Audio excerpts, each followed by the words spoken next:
Mutiara Hikmah. Bismillah, assalamualaikum warahmatullahi wabarakatuh.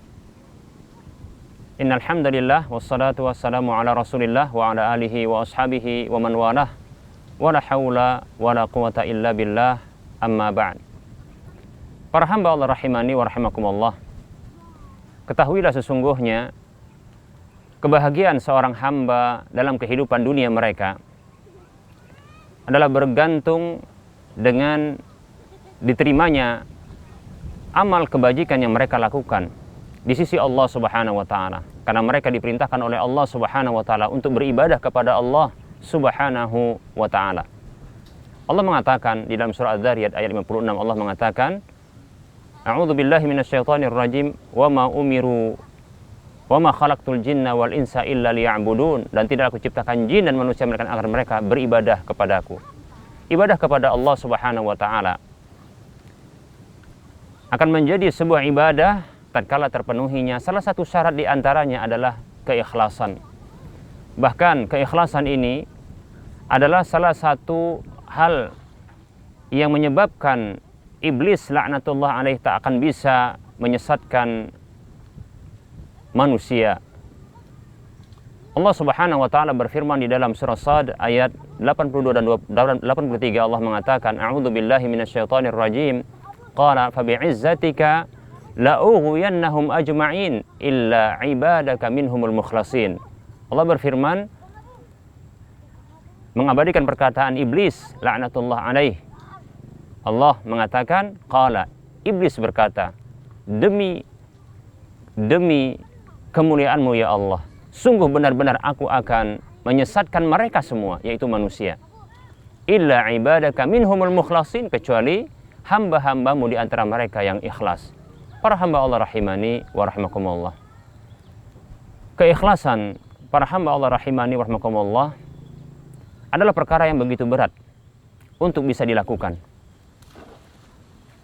Seorang ulama, Sufyan Ats-Tsauri, mengatakan, ma'alajtu syai'an asyadda min niyyati fa innaha tataqallabu alayya.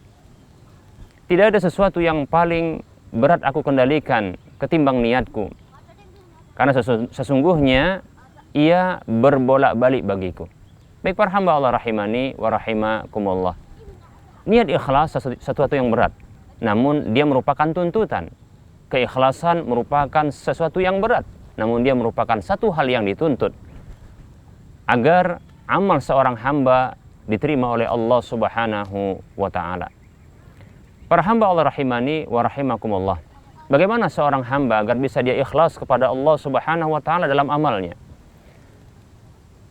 Di antara hal yang membantu seseorang untuk ikhlas ketika beramal adalah ketika dia beramal, maka dia hadirkan motivasi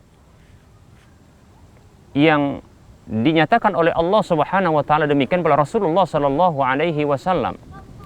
Seperti contohnya balasan-balasan amal yang disebutkan oleh Rasulullah sallallahu alaihi wasallam.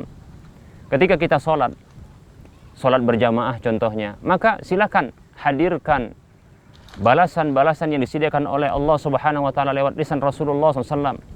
Begitu juga ketika kita melakukan amal-amal soleh yang lainnya, maka hadirkan niat ikhlas, bantu hati untuk bisa ikhlas dalam amal tersebut dengan menghadirkan keutamaan-keutamaan yang dijanjikan oleh Allah Subhanahu wa taala lewat lisan Rasulullah sallallahu alaihi wasallam.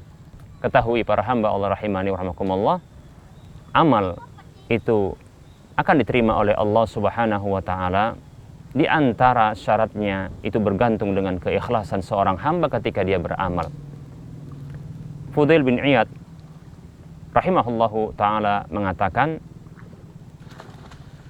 innal amala idza kana khalisan wa lam yakun shawaban lam yuqbal. Sesungguhnya sebuah amal apabila dia itu tulus namun tidak tepat, maka dia tidak akan diterima. Wa idza kana shawaban lam yakun khalisan lam yuqbal. Begitu juga apabila amal tersebut dia tepat namun tidak ikhlas, tidak tulus, maka juga tidak diterima. hatta yakuna khalisan wa shawaban, sampai amal itu menjadi tulus dan dia tepat. Wal khalisu idza kana lillahi azza wa jalla, dan amal yang tulus tersebut adalah amal yang ditujukan untuk Allah Subhanahu wa taala. Was-shawabu idza kana ala sunnah, dan yang tepat itu adalah amal yang sesuai dengan petunjuk Rasulullah sallallahu alaihi wasallam. Jaga keikhlasan di setiap amal kita. Di antara caranya adalah dengan menghadirkan keutamaan-keutamaan yang dijanjikan oleh Allah Subhanahu wa taala lewat lisan Rasulullah sallallahu alaihi wasallam. Semoga Allah Subhanahu wa taala menjadikan kita sebagai hamba-hambanya yang senantiasa ikhlas dalam setiap amal kesolehan yang kita lakukan. Wassallallahu ala Muhammad wa ala alihi wa ashabihi ajma'in. Walhamdulillahirabbil alamin. Wassalamualaikum warahmatullahi wabarakatuh.